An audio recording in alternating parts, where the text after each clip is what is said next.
en la semana.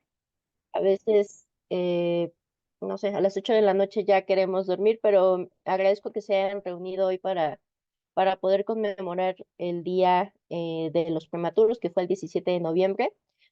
Ya tenemos, con este año ya serían 5 años trabajando en las diversas áreas de hospitalización del instituto, lo cual me ha permitido resumir en esta exposición algunas de las cosas que me gustaría que se llevaran de manera más práctica. Es decir, eh, muchas veces cuando se aborda esta plática se aborda sobre los riesgos de la prematurez, ¿no? Cuáles son las consecuencias, pero a la hora de saber, bueno, ¿y ahora qué hago? Como que a veces parece que no hay nada nuevo, ¿no? Es más nada nuevo además del contacto piel con piel, ¿no? Y modular el ambiente, es decir, ¿qué otra cosa podemos hacer como rehabilitadores arriba que sumen, que sean intervenciones que sumen y que puedan ir de la mano del equipo con el que se esté trabajando arriba, ¿no? Entonces, básicamente les estaré hablando de cuáles son los criterios de intervención y sobre todo que identifiquen el momento o los periodos en los cuales tenemos que suspender la terapia, por beneficio de los niños y alguna de las modalidades terapéuticas dirigidas. Voy a excluir de esta presentación porque por el tiempo que tenemos hoy, la parte de estimulación orofacial, que es todo un capítulo diferente, forma parte de las actividades que también realizamos y que yo creo que muchas veces ocasionan motivos de interconsulta, ¿no? Sobre todo en otros hospitales. Eh, si ustedes están interesados, podemos dar otra plática constantemente de alteraciones de succión.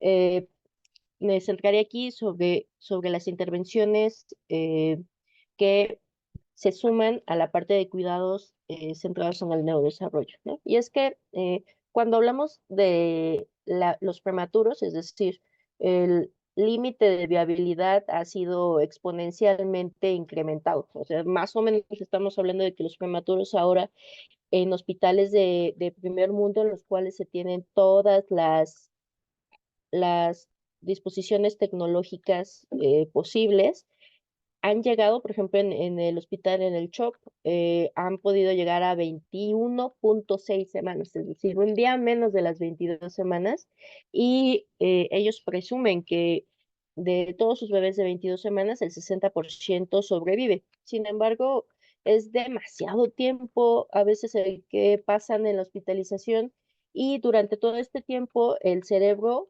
el músculo, la parte metabólica puede ser impactada de manera muy importante. O sea, no es de esperar, no es de sorprendernos que, por ejemplo, el 75% de todos los prematuros menores de 27 semanas, 75%, de acuerdo a un reporte que publicó Nature en el 2020, 75% tienen una enfermedad crónica para toda la vida, es decir, qué capacidad funcional estamos dejando, ya sea para el adulto o para el viejo, ¿no? A veces para los neonatólogos es complicado ver a tan largo plazo, ¿no? Porque siendo la pediatría tan extensa, ellos se centran simplemente en a veces ver al bebé, ¿no? Y decirles, oye, lo que tú estás haciendo puede impactar en el adulto que va a ser mañana, ¿no? Como rehabilitadores creo que también es un campo amplio y eso nos permite tener la ventaja de poder ver a más largo plazo, es decir, cómo se ve una parálisis cerebral a los 30 años, ¿no?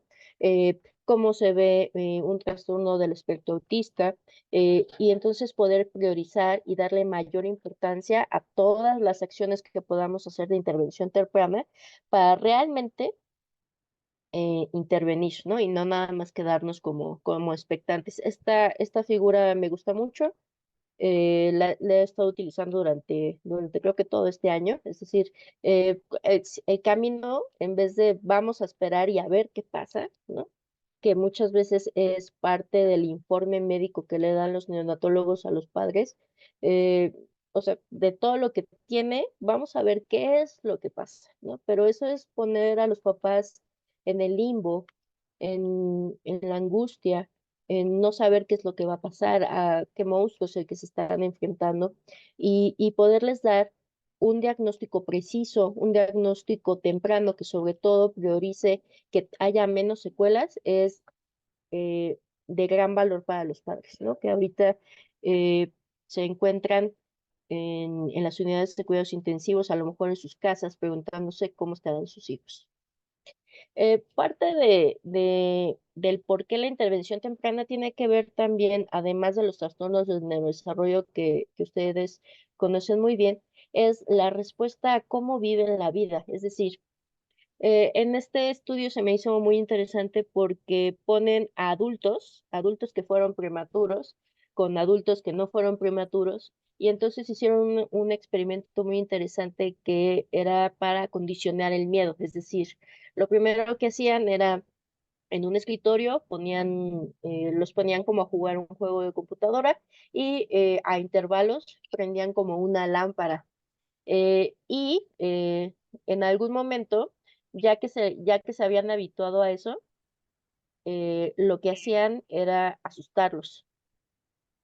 eh, y después volvían a prender la lámpara y observaban si quedaba el condicionamiento del miedo y pudieron ver que los adultos que tuvieron este antecedente de la prematurez no solamente respondían con mayor nivel de estrés, eh, y con mayor miedo, no solamente en el procesamiento de la experiencia, sino posterior y antes de. Es decir, todo el tiempo, este estrés tóxico y prolongado que vivieron durante su estancia hospitalaria realmente generó un modelamiento del cerebro que les permite vivir una realidad eh, desde la ansiedad, ¿no? Y no es de extrañar que muchos de estos adultos desencadenen o tengan trastornos mentales en la edad, en la adolescencia o en la edad adulta, como cuáles ansiedad, depresión e incluso esquizofrenia.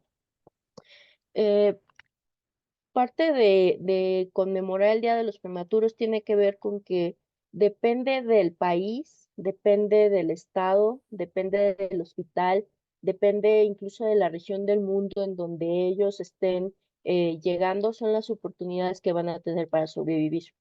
Les hablé hace un momento Ese es el destino de los conductores, pues.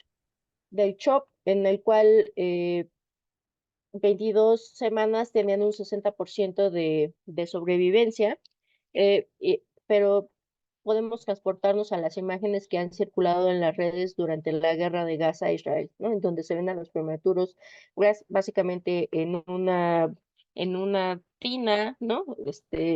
En la cual están ahí como amontonados sin contención, sin regulación de temperatura, sin regulación de humedad y eso claramente va disminuyendo las posibilidades de sobrevida a largo plazo y también el número de secuelas.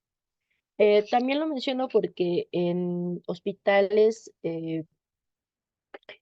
se supone que el cuidado, el modelo de USIN es tener un cuarto en donde pueda alojarse la mamá, donde entre el papá, los hermanos, donde puedan comer ahí, donde se puedan bañar y además se dé y esté ahí presente la incubadora y que además tengan ahí solamente una enfermera que los cuide, lo cual no refleja la realidad de muchos de nuestros prematuros, ¿no? Que entre un prematuro y otro hay 30 centímetros a veces o menos, eh, y en los cuales nuestro sistema de salud no tiene para tener un hospital de 5 estrellas, un hotel de 5 estrellas incluido en un hospital, ¿no? Entonces, es importante que tomemos conciencia de esto, que nosotros, a través de este cuidado que yo le digo que es bueno, bonito y barato, ¿no?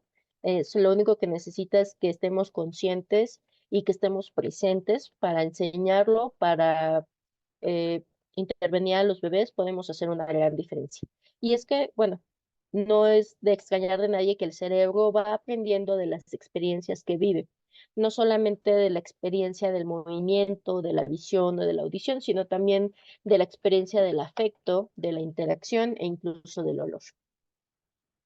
Eh, ¿Realmente vale la pena? O sea, ¿vale la pena realizar o insistir en las miradas de cuidado que favorecen el neurodesarrollo? Aquí les muestro, usualmente cuando se habla de NIDCAP se habla de que mejora la conexión de la sustancia blanca, mejora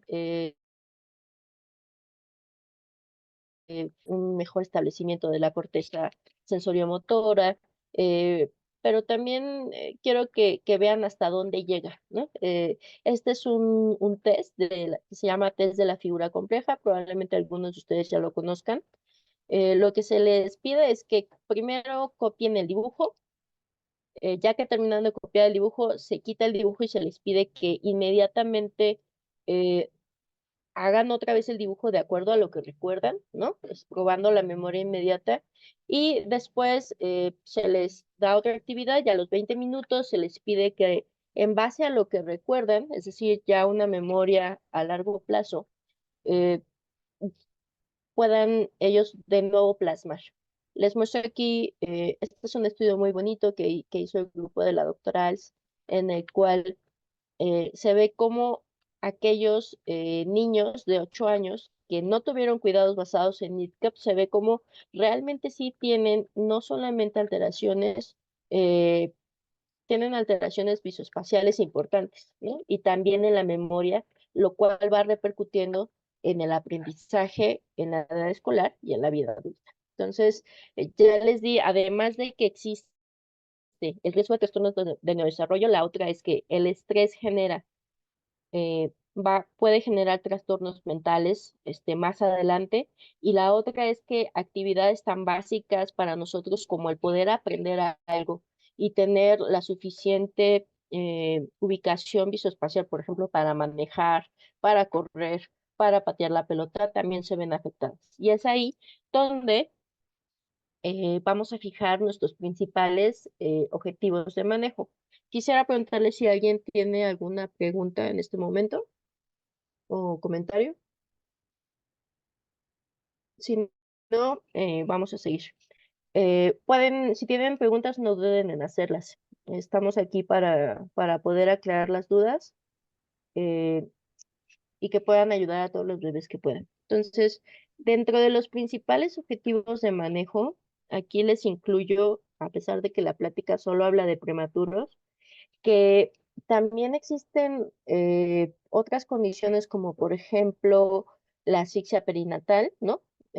Es raro, pero también hay eventos de asfixia en prematuros.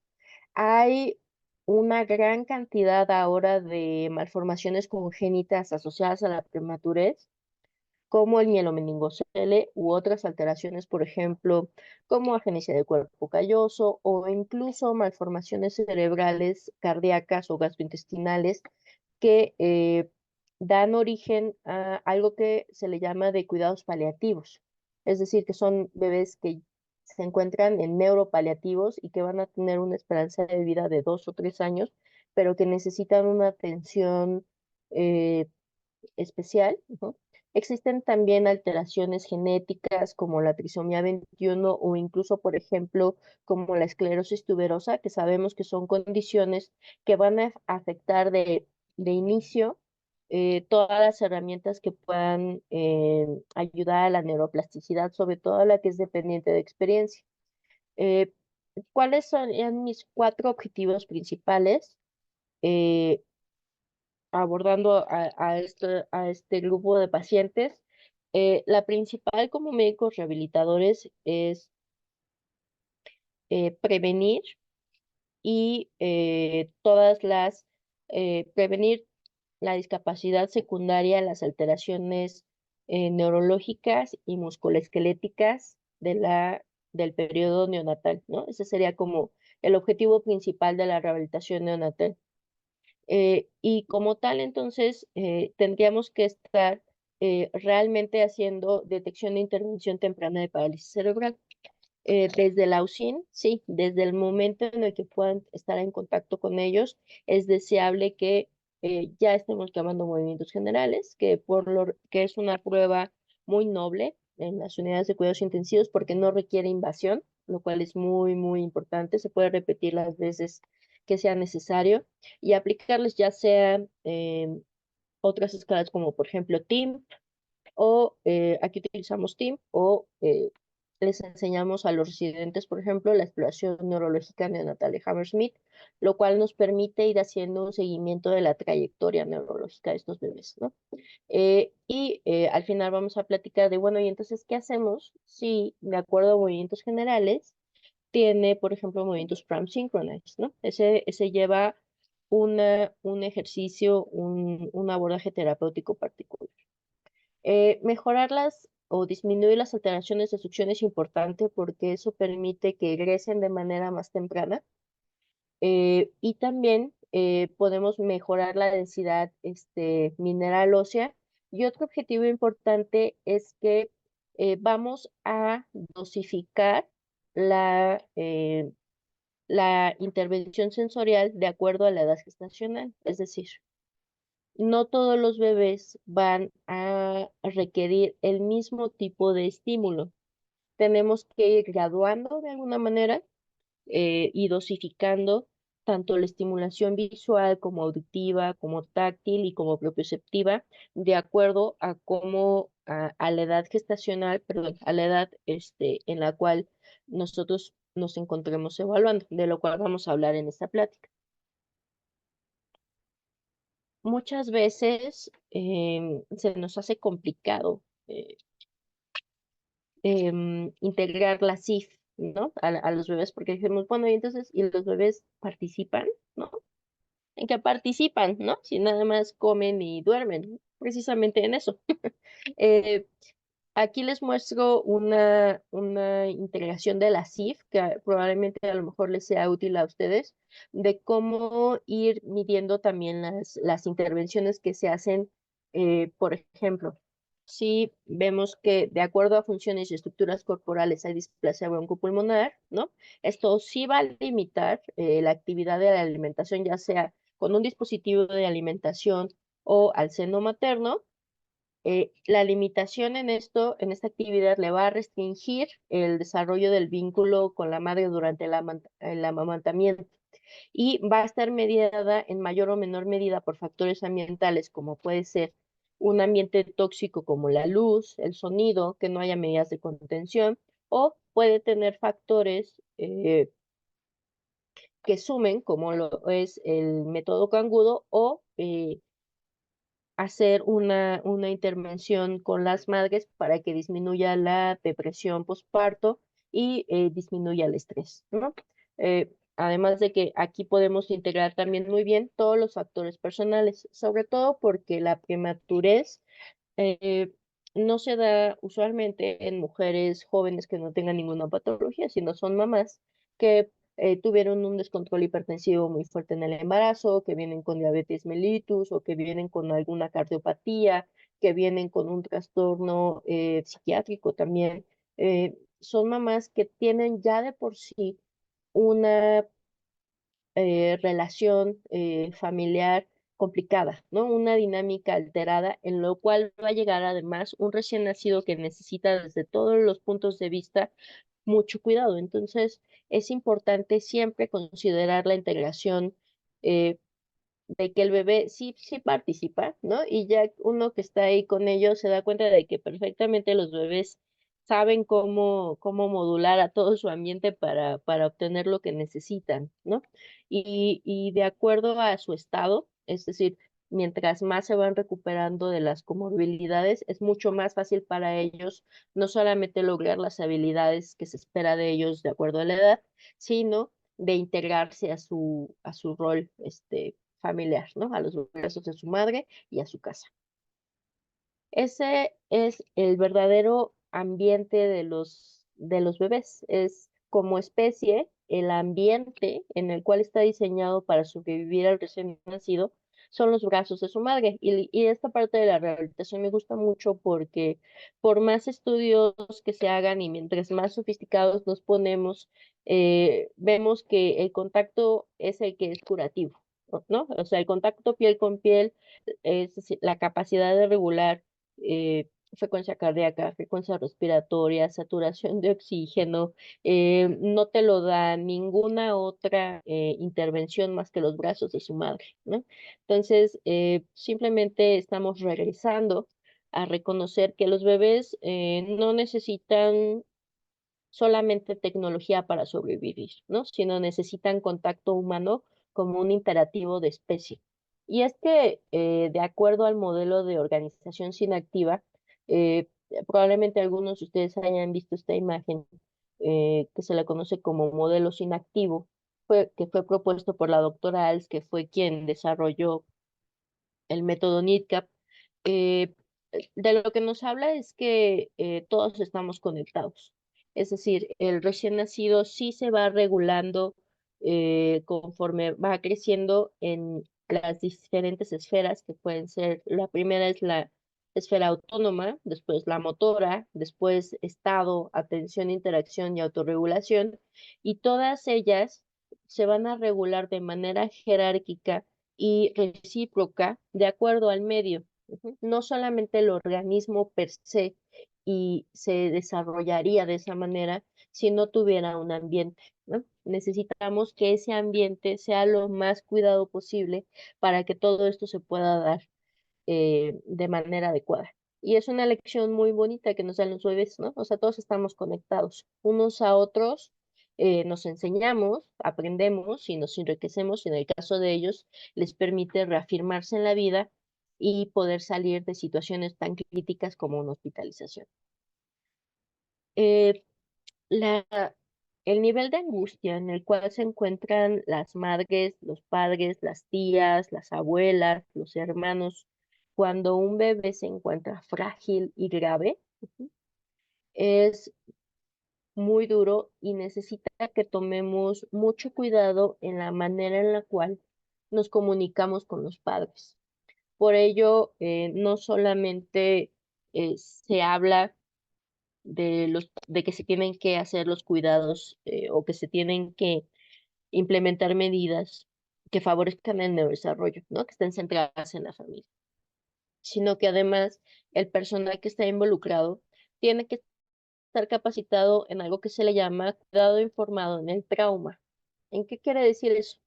Quiere decir que como seres humanos tenemos que estar conscientes del dolor que genera tener a un hijo ahí presente y que los seres humanos tienen medidas de afrontar cuando hay algo muy doloroso, ¿no? Todos quisiéramos que las madres estuvieran completamente alertas, que estuvieran comprendiendo cada palabra que se les den, absorbiendo, ¿no?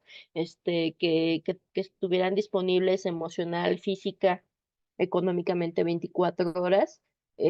Sin embargo, hay diferentes maneras de afrontarlo y parte de saber dar y estar informados en esta respuesta al trauma permite que no nos enganchemos con mamás que a lo mejor tengan negación, ¿no? O se culpen, o que no tengan, o que se muestren así como muy, como que vigilan todo el tiempo, como que quieren controlar cada acción, sino que nos relacionemos desde el punto de vista de la compasión.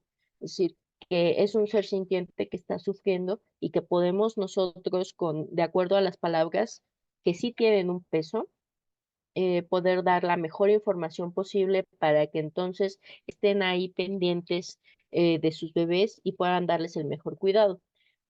A diferencia de nosotros que entramos y salimos, ellos se van a quedar y están 24 horas, ¿ah? Con esa situación en su corazón y en su mente. Y también cuando se van a casa, ellos son el sustrato en donde se va a desarrollar ese bebé. Entonces, si la red de apoyo está convencida, está informada, ellos van a ser los expertos que van a explotar los momentos de oportunidad que tengan para estimular a sus bebés, incluso aunque nosotros no les digamos. Es muy fácil para nosotros decir, bueno, haga el ejercicio 3 veces por día, ¿no? Media hora 3 veces por día, pero si no le enseñamos cómo, si no le enseñamos el por qué, y si no le enseñamos que lo que estamos tratando de hacer no es lastimar a su bebé, muy difícil se van a pegar y lo van a sentir como una carga extra. Nosotros elegimos como carrera dedicarnos a las ciencias de la salud, pero ¿qué pasa cuando un abogado, ¿no? Se enfrenta a esto, cuando, no sé, alguien dueño de una estética se se enfrenta a esto, es complicado hacer toda esa asimilación intelectual y sobre todo emocional. Entonces es muy importante que estemos ahí a tiempo, con tiempo y real, ¿no? Como decía uno de nuestros maestros.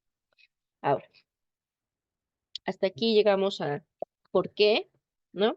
Eh, un poco del cómo y ahora vamos a hablar de cuándo. Y estos criterios de intervención no tienen que ver con los criterios de alto riesgo del neurodesarrollo, ¿no? Eh, que ustedes ya conocen. Eh, porque usualmente en las unidades de cuidados intensivos, pues ya tienen varios factores de riesgo neurológico. Entonces sí los vamos a ver porque necesitamos disminuir las secuelas, ¿no? Y la discapacidad secundaria A.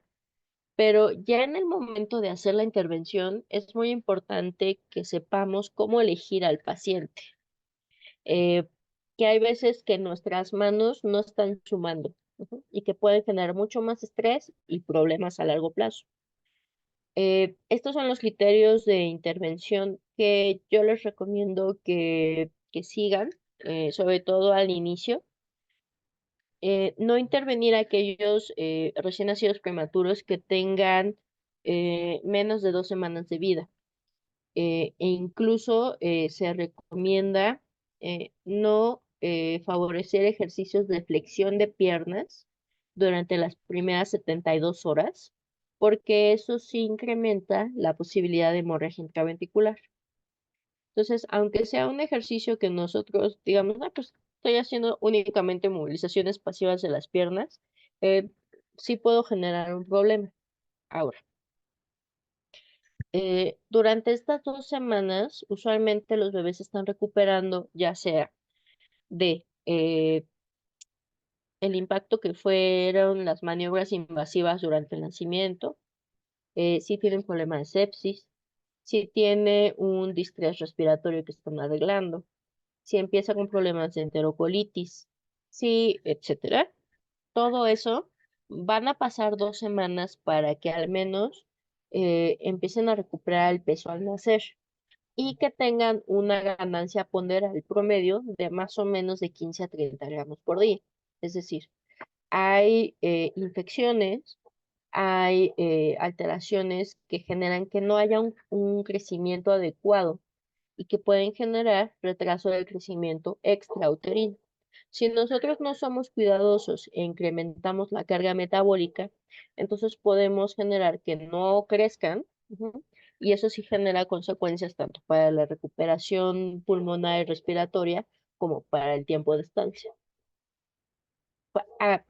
Y eh, al menos aquellos, vamos a considerar para terapia, al menos aquellos que hayan nacido de 32 semanas, perdón, que ya tengan 32 semanas, o si es que nosotros queremos intervenir a un bebé de 31 semanas, por ejemplo, de 29 semanas, que sí cumpla el criterio de estabilidad hemodinámica y adecuada regulación autonómica. Es decir, antes de hacer cualquier cosa con el recién nacido, lo primero que hay que hacer es, vamos a poner nuestras manos encima de él y vamos a vigilar el monitor.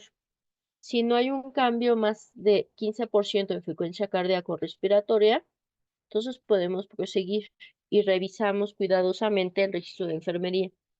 Hay bebés que hacen, y lo hacen muy rápido, las apneas del prematuro.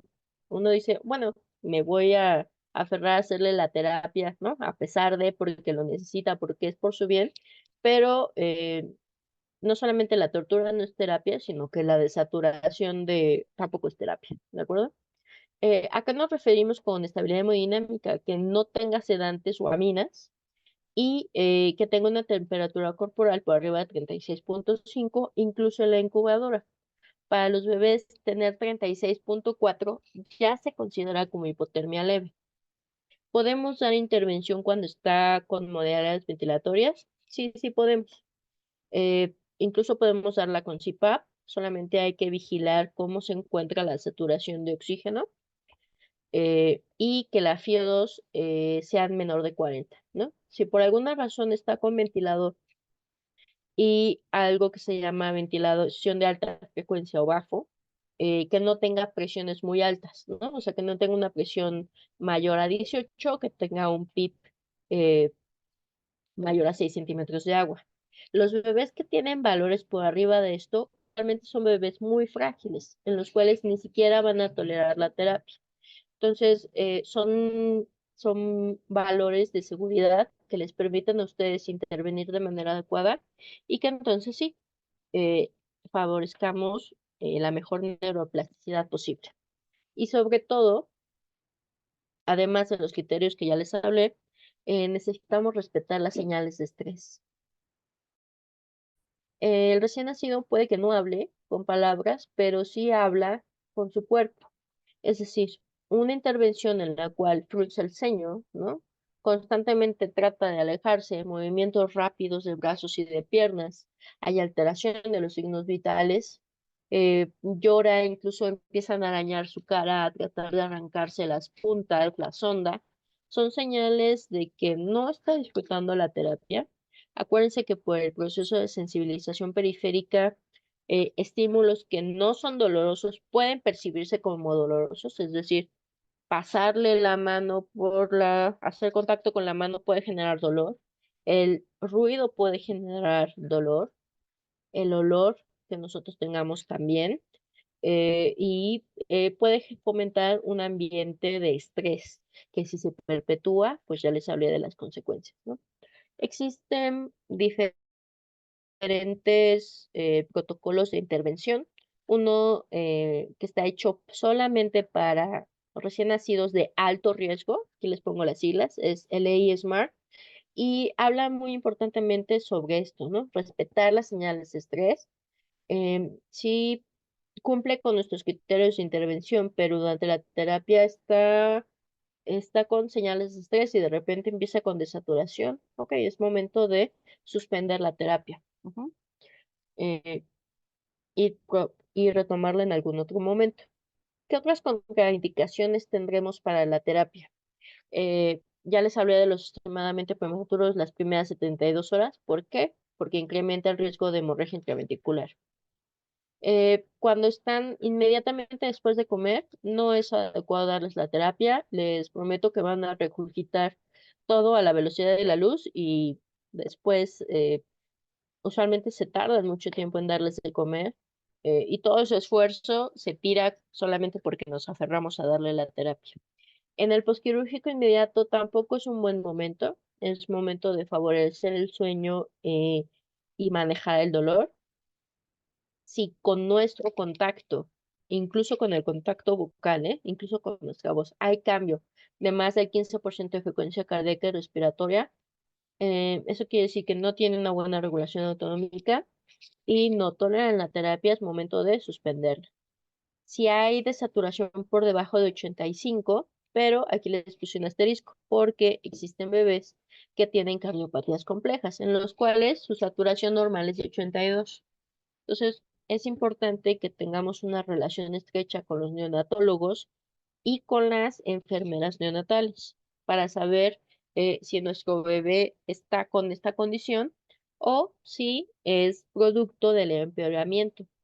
Los bebés se descompensan muy rápido, entonces puede ser que si empieza a presentar desaturaciones sea un dato de que está infectado, ujú, eh, de que hay anemia o de que hay una descompensación cardiopulmonar, eh, que si no le hacemos caso, más adelante puede generar choque hipovolémico, por ejemplo.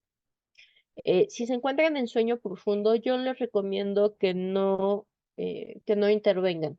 Parte de nuestro cuidado es aprender a respetar el sueño, ¿no? La calidad del sueño es pésima en los hospitales, incluso a uno como adulto. Todos quienes hemos vivido una hospitalización nos damos cuenta de que el hospital solo lo aguantan quienes están enfermos. O sea, es importante, la cantidad de sueño interrumpido genera más ansiedad, genera peor aprendizaje, genera pérdida de peso, etcétera. Los recién nacidos se someten a muchos eventos dolorosos. Se calcula que más o menos en una hospitalización un recién nacido estará viviendo en un promedio 8.000 procedimientos dolorosos durante toda su estancia, lo cual es muchísimo. Acuérdense de los adultos con lumbalgia crónica, ¿no? Como los pacientes con dolor crónico, como que de repente decimos nosotros, como que pierden un poquito la realidad, ¿no? En la cual están viviendo. Eh, un recién nacido prematuro que se somete a tanto dolor de manera tan constante, eso modela eh, el desarrollo cerebral, y por ello no debemos favorecer la intervención directamente sobre lesiones térmicas o zonas de punción, lo cual a veces se hace complicado porque usualmente están multipuncionados para sacarles muestra, o que hayan estado directamente después de una extensión sanguínea reciente o posterior a una manipulación, como por ejemplo la exploración de la retina, ¿no? Que es uno de los procedimientos más dolorosos a los cuales se somete a los recién nacidos. Otra cosa importante a considerar, además, es que la incubadora tiene una razón muy importante. No es el aislamiento visual o de sonido, sino el mantenimiento de la temperatura y sobre todo de la humedad. Los bebés incluso se estresan por todo, incluso hay algo que se llama estrés térmico, y es que los bebés pierden calor por todas las vías, por convección, por radiación, por evaporación. Y bueno, y entonces, ¿qué pasa si se enfría, no? Dicemos, bueno, pues yo me pongo una chamarra y ya, ¿no? Pero en el caso de ellos, sí genera mayor liberación de norepinefrina para movilizar la grasa café, ujú, y eso sí genera vasoconstricción pulmonar, ¿no? Lo cual disminuye el flujo de sangre hacia los pulmones, genera hipoxemia, hay acidosis metabólica, hay disminución de la producción de surfactante, entonces puede haber atelectasias, hay un incremento del metabolismo anaerobio, hay mayor, por lo tanto, consumo, al inicio hay, cuando incrementa la tasa metabólica, eso repercute en un consumo de oxígeno celular, y hay mala utilización de la glucosa y eso genera hipoglicemia. Si juntamos todo esto, el no mantener una temperatura adecuada, solo el no mantener la temperatura adecuada, puede repercutir en un retraso del crecimiento extrauterino y por lo tanto en pobre crecimiento. Entonces, cuando ya decidimos intervenir a un recién nacido que está en la unidad de cuidados intensivos neonatales y está dentro de una incubadora, tenemos que tener en cuenta que no podemos abrir la incubadora y estar ahí media hora, ¿no? Sino que tenemos que primero vamos a poner una mano, verificamos cómo se modifican los, eh, los valores de frecuencia cardíaca, frecuencia respiratoria, oxígeno, identificamos visualmente todas las cosas que tengas pegadas a su cuerpo, ujú, para no jalar, para no quedarnos con la sonda en la mano, por ejemplo, para no extubarlos. A veces tienen unas mascarillas nasales, les llaman, que apenas si se mueven y se pierde el sello de aire y entonces empiezan a desaturar. Una vez que ya tengamos identificado eso, nos toleró, ok, entonces ya podemos destapar y proceder a la intervención. Y ser conscientes, si hay datos de estrés, la terapia no está siendo de beneficio, es momento de disminuir o de suspenderla. Si está en sueño profundo, tampoco. Si está con sedantes o está posteriormente a comer o algún procedimiento, tampoco es un buen momento. Es decir, a diferencia de otras áreas de la rehabilitación en donde el paciente va a la terapia, ¿no?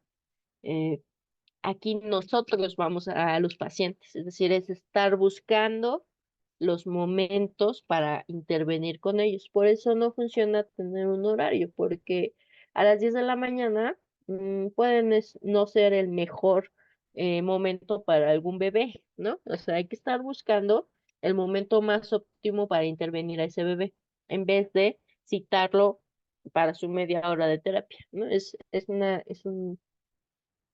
Es un área en la cual nosotros vamos, ajá, y si podemos ayudar, lo hacemos. Ok, entonces ya hablamos un poco del por qué, ya hablamos ya en ese momento cómo seleccionar al paciente. Y vamos ahora a hablar acerca de alguna de las modelos terapéuticas. Existen diversos protocolos. Aquí les dejo esta diapositiva con las referencias para que si quieren pueden leer un poco más. Una de las intervenciones que se utiliza más es el masaje neonatal. Incluso hay una certificación dada por la Asociación Internacional de Masaje Infantil. Em, También hay protocolos que modulan, es decir, dosifican la intervención sensorial de acuerdo a la edad gestacional. Hay maniobras para incrementar la densidad mineral ósea porque los recién nacidos prematuros no tienen este efecto del útero sobre sus huesos, es decir, el útero cuando se contrae ejerce presión sobre los huesos de los bebés y esto incrementa la densidad mineral ósea. Cuando nacen prematuros ya no existe este elemento mecánico, ajá, que se traduce en mayor depósito de calcio, etcétera, y tienen algo que se llama enfermedad metabólica ósea. eh, y se fracturan los bebés. Entonces, por ello es muy importante tener cuidado de la movilización, ujú. Es decir, no hacer movimientos de tracción, no hacer movimientos de rotación ni de palanca, porque eso genera una fuerza en el hueso en la cual no hay ninguna manera de resistirlo y los puedes fracturar, ¿no? En algo tan sencillo como levantarle el brazo, ¿no? Si es que no se tiene cuidado. Hay un protocolo de ejercicio que se llama protocolo de Miller-Muller, que favorece el incremento de la densidad mineral ósea. Es una intervención sinestésica y se resisten los movimientos espontáneos que tiene el bebé ahí. Se da durante 10 minutos, 5 veces al día por 4 semanas. Además de esto, lo que ustedes ya conocen de estimulación orofacial y del contacto piel con piel. Ahora, el estímulo es muy importante y a veces pasan cosas que nosotros no nos damos cuenta, como cuáles, por ejemplo, el aroma, ¿no? El aroma hospitalario. ¿A qué huele un hospital? Pues no huele a, a Ralph Lauren, ¿no? Huele a clorexidina, huele a cloro, huele a alcohol, e incluso para el personal de salud que fuma huele a tabaco. Em, Aquí les muestro, se hace, no sé si lo pueden apreciar, en este bebé se observa la reacción facial del bebé y se le presenta un hisopo de clorexidina. Pueden ver cómo esto se hizo con resonancia magnética funcional, con Volt. eh, Pueden ver cómo durante la estimulación con clorexidina se empiezan como a activar ciertas zonas que tienen que ver con la integración de dolor y que esto permanece incluso después, ¿no? Sabemos que muchos de, por ejemplo, el alcohol se volatiliza, ¿no? Y deja ahí partículas. Por eso, para la estimulación del olfato se recomienda la cercanía con los padres. Bueno, ¿y cómo lo hacemos si no tenemos una opción de 24 horas? Ah, pues muy fácil. Le pedimos a la mamá que se duerma con un trapito limpio, ujú, y eso ya tiene impregnado el olor de su mamá. Y eso lo colocamos debajo de la almohada del bebé. ¿Por qué es importante hacer esto? Porque una lactancia adecuada, un desarrollo adecuado necesita del apego, ajá, del apego. Cuando ustedes ven nacer a un animal, lo primero que hace la mamá es se come su placenta, ¿no? Y lame a sus bebés, ¿no? Los huele, los hace suyos. Pero el bebé no. Ajá. O sea, no hay nadie, ajá, que, que le permita autorregularse, que le permita favorecer ese apego que le va a permitir alimentarse posteriormente. Por ello, el contacto piel con piel es muy importante desde el momento en el cual ellos lo toleren. em, es muy, muy importante cuánto tiempo, todo el tiempo que se pueda. Y si no se puede, porque la mamá está hospitalizada, porque no tenemos su de 24 horas, entonces podemos dejar abajo la esencia de los padres, ¿no? Ahí, abajo, una camisetita. Se recomiendan algunas otras cosas, por ejemplo, te puedes poner como, bueno, yo le quiero poner una esencia de vainilla, etcétera. Pero a pesar de que se han hecho estudios en los cuales, por ejemplo, se compara directamente la esencia de vainilla, que por mucho tiempo se pensó que ayudaba a la relajación en los bebés, contra el aroma de la leche materna, quien tenía el mejor efecto para disminuir, por ejemplo, cortisol, era por lo tanto, que es un dato de estrés, es la leche materna. El contacto con los padres es algo que no vamos a pagar ni en la terapia más cara del mundo. Eh, ¿Por qué es importante tomar en cuenta estas intervenciones? Porque nosotros necesitamos estar conscientes de que necesitamos tres ejes principales para favorecer la plasticidad dependiente de experiencia. Este no es un artículo muy nuevo, es un artículo de revisión, probablemente muchos de ustedes lo conozcan. Me gusta porque te ejemplifica y te selecciona todas las intervenciones de rehabilitación pediátrica de acuerdo a estos principios. Es decir, la interacción con el infante es primordial, así como el enriquecimiento del ambiente. Ya les hablé cómo enriquecerlo desde el punto de vista olfativo. Ahorita vamos a hablar de cómo enriquecerlo desde el punto de vista motor, cognitivo, social y sensorial. Y que la actividad tiene que ser, sí, repetitiva e intensa, pero también motivante, ¿no? Motivante para los bebés, lo tienen que disfrutar. Necesitamos concientizar a los padres para que sí logremos los niveles y el número de repeticiones necesarias.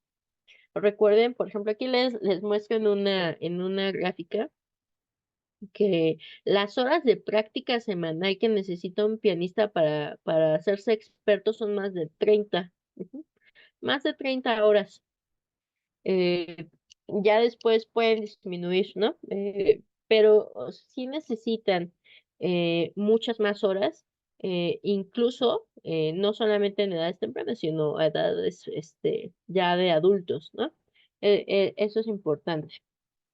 Ahora, ¿qué importa más? ¿La repetición, la intensidad? ¿Qué es mucho más importante? ¿O la duración? Lo más importante, más que la duración sin sentido, es que sí sea intenso y que permita una repetición consciente, ¿no? Este no es un ejemplo de USIN, pero aquí les muestro las semanas de práctica que se necesitan para gatear. Ujú. Eh, Se hace un experimento en el cual se diseña, por ejemplo, esta como rampa en la cual se ve el bebé gateando para saber si se va a aventar así o se va a voltear para librar el obstáculo, e incluso para caminando. Ahora, para gatear al inicio necesita al menos unas 4 semanas, ujú, unas 4 semanas de práctica de gateo para ser suficientemente hábil para poder librar esta pendiente. Ujú. Mientras más expertos, a lo mejor necesitamos menos práctica, ¿no? Eh, pero es importante que notemos que en el desarrollo las cosas no se dan como en un on y un off, ¿no? Sino que van apareciendo y van desapareciendo gradual y que no solamente la parte biológica es importante, sino también el ambiente, ¿no? La práctica y la intensidad es importante. Ok, entonces ya hablamos del enriquecimiento olfativo. ¿Qué pasa con el desarrollo visual? Durante el desarrollo visual, acuérdense que aquí les pongo una imagen de cómo ve un recién nacido, ¿no? Los que usamos lentes lo conocemos muy bien, ¿no? Porque sin lentes, la única manera que tenemos de distinguir si es una persona o una cosa es por la forma, ¿no? Los bebés observan patrones nítidos, es decir, la diferencia, lo que ven más nítido es la diferencia entre un patrón claro y oscuro. Mientras más incrementa la edad, somos capaces de distinguir mucho mayor nivel de contraste. En la figura que tienen a la derecha, pueden ver que en la parte de arriba les pongo como height. Es una figura igual blanco y negro, pero tiene líneas mucho más delgadas, ¿no?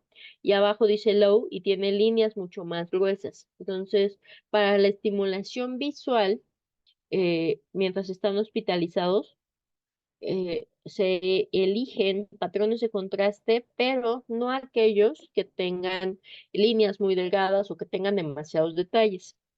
Tomaríamos, por ejemplo, como la lámina del centro, ¿no? Que es una estrella, para poder hacer ejercicios de seguimiento visual intencionado, los cuales se pueden hacer solamente a partir de las 36 semanas. Ujú. Antes no tiene beneficio alguno realizar estimulación visual con patrones de contraste. ¿Qué sí tiene sentido? A partir de las 32 semanas ciclar la luz, es decir, 12 horas día y 12 horas noche, que a veces también es difícil porque estamos en un hospital en el cual, pues, si estuviera la luz apagada, todo el mundo se dormiría, pero las enfermeras no se pueden dormir, ¿verdad? Entonces necesitamos luz y sonido 24 horas, pero eso sí genera alteraciones. Si tienen un bebé que tiene menos de 32 semanas, sí necesitan insistirle al personal de enfermería que necesitan estar con sus ojos cubiertos. A veces dejan a los bebés así porque ya los ven como con los ojos abiertos y pensamos que, ok, un ojo abierto ya da por hecho de que el ojo ya se desarrolló lo suficiente. Pero esto no es así. Acuérdense que las 10 capas de la retina se terminan de formar a las 40 semanas. Entonces, por eso el seguimiento visual intencionado, repito, con patrones de contraste, se presume hasta las 36 semanas. ¿Qué pasa con el desarrollo auditivo? Si bien nosotros escuchamos desde el útero a partir de las 26 semanas, 26, 27 semanas, eh, cuando nacemos no tenemos la misma agudeza auditiva que tiene un adulto. Por eso, ahorita vamos a hablar de por qué el estándar acústico en la UCIN es a partir de 45 cuando está muy cerca. eh, y este detalle tiene relevancia sobre todo cuando revisamos la localización del sonido, ¿cierto? Es decir, llega un bebé y le ponemos la sonaja, pero no voltea. Y nos preocupamos, ¿no? Decimos "Es que no voltea". No es solamente que no voltee, sino que lo que pasa es que la latencia es mucho más prolongada que en el adulto. Nosotros como adultos tenemos el oído desarrollado para que si hay algún peligro, pues volteamos rápidamente, ¿no? Biológicamente nos hemos desarrollado así, pero el recién nacido no tiene esta latencia tan rápida, es mucho más lenta. Entonces, aquí les muestro, por ejemplo, en la gráfica de abajo, cómo la frecuencia a la cual empiezan a distinguir, ajá, está en 45 decibeles. Por eso el estándar acústico es por debajo de este nivel, porque por debajo de este nivel es equivalente a hacerle silencio. Ujú. Nuestro umbral auditivo como adultos está en 20, ¿no? Por debajo de ese nivel es hacernos sonido, no escuchamos nada, ¿no? Entonces, por debajo de 45 para los bebés es igual al sonido, es igual a silencio. Y van a voltear con mucha, o van a localizar el sonido con mucho mayor tiempo, en mucho mayor tiempo que el adulto. Por eso es importante hacer con la sonaja, ¿no? Estimular con la sonaja, pero darle tiempo para que voltee, para que localice el sonido. Es importante considerar también que dentro de la incubadora el sonido incluso puede percibirse más elevado, ¿no? Aquí les muestro en esta gráfica, la línea roja muestra la recomendación de la Academia Americana de Pediatría en 45 decibeles y pueden ver cómo dentro de la incubadora estamos muy por arriba, no solamente de las cosas que colocamos arriba, ¿no? Sino del sonido del ventilador. Ujú. Del motor que tenemos ahí puestos propio de la incubadora, que está bajito, ajá, que es el que calienta y que redirecciona el flujo de agua que genera el vapor y por lo tanto la humedad. Estar dentro de la incubadora no es un silencio automático. Por eso es importante que consideremos nuestra acción al momento de intervenir. no hacemos ruido, ¿no? O sea, nos mantenemos tranquilos, observando en todo momento cuál es la respuesta del bebé, pendientes del ventilador, que no se arranque la sonda orogástrica, que no se desacomoden las puntas nasales para que no se sature. Y si nosotros necesitamos o podemos dar una intervención auditiva, ¿cuál es la ideal? Después de las 32 semanas se recomienda la música y el canto, y después, a partir de las 28 semanas, se recomienda la conversación suave y la lectura, de al menos 20 minutos por día. ¿Por qué no ponemos música antes de las 32 semanas?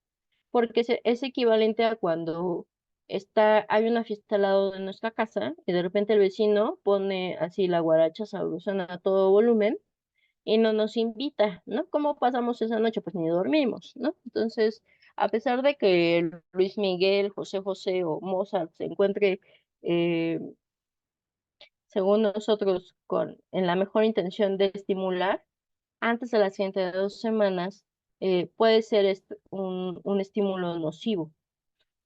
Con la música la ponemos y nos vamos, no estamos vigilando las señales de estrés, con la lectura sí. Con la lectura sí estamos observando la cara de los bebés para poder identificar si nuestra evaluación, nuestra intervención es positiva o no. Entonces, el estándar acústico para donde se encuentran los bebés hospitalizados es de 45 decibeles y aquí ven números diferentes porque también hay, por ejemplo, bueno, no voy a hablar de esos valores. Eh, Existe una manera de graduar el sonido y el sonido tiene un peso. Eh, 45 decibeles cuando se encuentra cerquita y a 65 decibeles cuando nos encontramos a 1,5 metros de la cama del bebé. Eso es solamente para los cuartos en donde haya pacientes hospitalizados. Para los lugares que se encuentran alrededor de estas áreas, en los cuales son áreas de trabajo, de juntas, de oficinas, entonces se permite que el sonido esté a 50 decibeles o cuando está muy cerca, o a 70 decibeles, a 1,5 metros de cualquier posición relevante en donde pueda haber un escucho. ¿Sí? Entonces, no deberíamos de tener ruido por arriba de 70 decibeles. El contacto es muy importante. El masaje neonatal lo podemos dar a partir de las 102 semanas. Aquí les dejo la dosis eh, mínima necesaria para tener un buen neurodesarrollo, que son 2 horas y 3 horas a partir de las 34 semanas. ¿Hasta aquí alguna pregunta? Dicen que si podía repetir la modalidad de tratamiento que dura 4 semanas. Sí, la modalidad se llama de Moyer-Miller.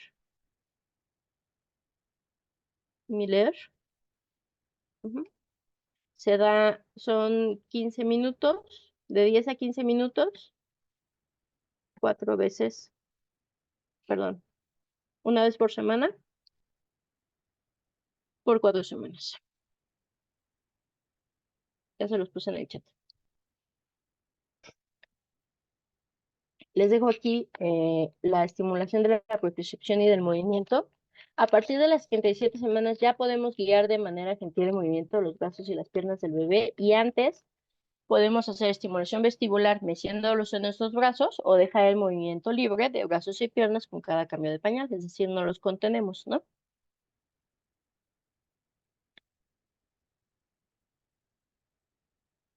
Ok.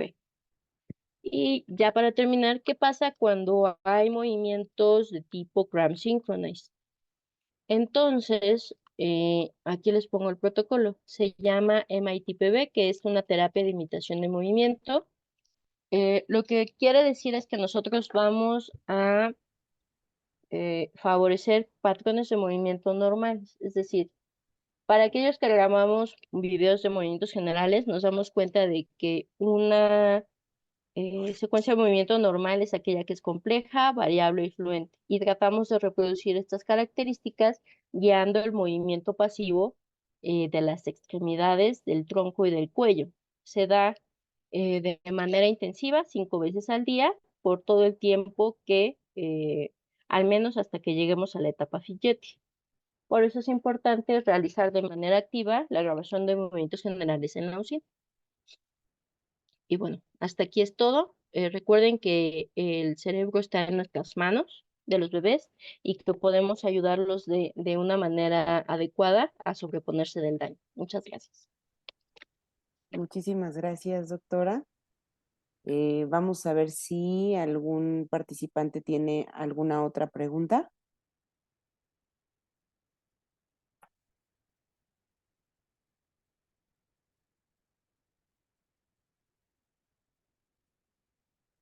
Y bueno, ahorita, a ver, hay otro mensaje. Bueno, son de agradecimiento nada más, doctora.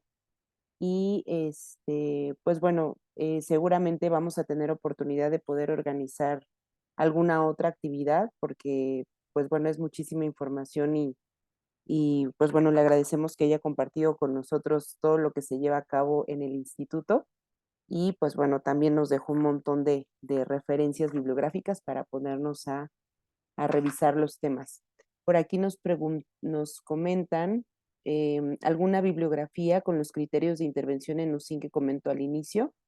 A veces neonatología se empeña en la intervención pese a las condiciones generales del paciente. Mm, nos pueden citar a nosotros. Aún están en proceso de publicación. Este es como un resumen de todas las publicaciones que se revisan. No existe una tal cual como la que les mostré, ¿no? Yo espero que ya el próximo año ya podamos publicarlo. Muchas gracias.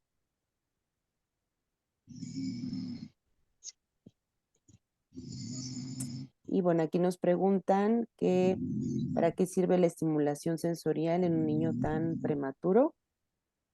Ujú. Para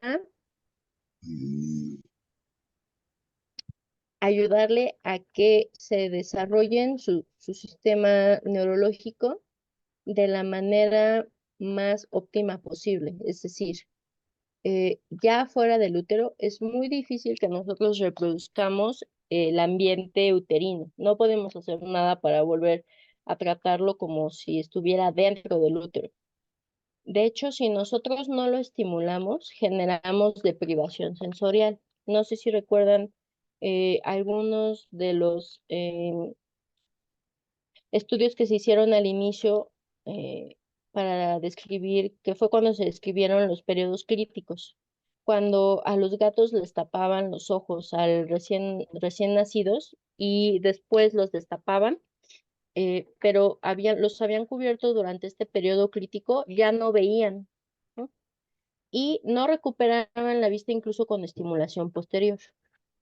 No solamente es dejarlos aislados en su cuna, porque eso generaría deprivación sensorial y generaría un mal desarrollo de todos los sistemas, y eso sí impactaría a largo plazo sobre la capacidad motora. Esa es la razón de la intervención sensorial.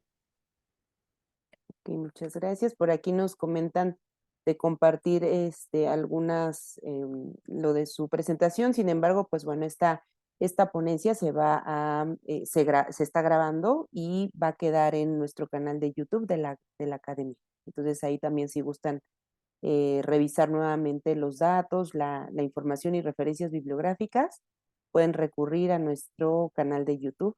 Yo espero que aproximadamente en una semana ya pueda estar disponible. Ok, y bueno, si sugiere algún tipo de música en específico para cuando ya se permita realizar esta estimulación. Son músicas que no tengan demasiados sobresaltos, ¿no? Como demasiada batería así de... ¡pa! Ujú. Hay toda la música para bebés que ustedes quieran. Hay Beatles para bebés, hay cumbias para bebés. No necesariamente necesita ser Mozart. Y siempre respetando las señales de estrés, ¿no? No hay una música mejor que otra, aún. Ok, listo, doctora. Pues al parecer ya no hay más preguntas por el momento. Le agradecemos nuevamente el que haya participado con nosotros en esta ocasión. Brevemente les comento sobre nuestro siguiente congreso, es el 9º Congreso Internacional de nuestra academia, el cual se va a llevar a cabo del 13 al 16 de marzo del próximo año en Mérida. Quien guste información también en nuestras redes podemos compartirles información, déjenos un mensaje y pues bueno, agradecemos mucho a la doctora nuevamente y gracias a todos ustedes por quedarse hasta el último momento. Creo que toda la información que nos dio fue muy valiosa y pues bueno, la seguimos invitando a nuestros siguientes webinars. Les agradezco mucho de nuevo la invitación, haberse tomado el tiempo y estamos para ayudarles si tienen algún bebé que necesite de este tipo de rehabilitación. Un abrazo para todos y buenas noches. Muchas gracias, doctora. Hasta luego. Hasta luego a todos. Buenas noches. Buenas noches a todos.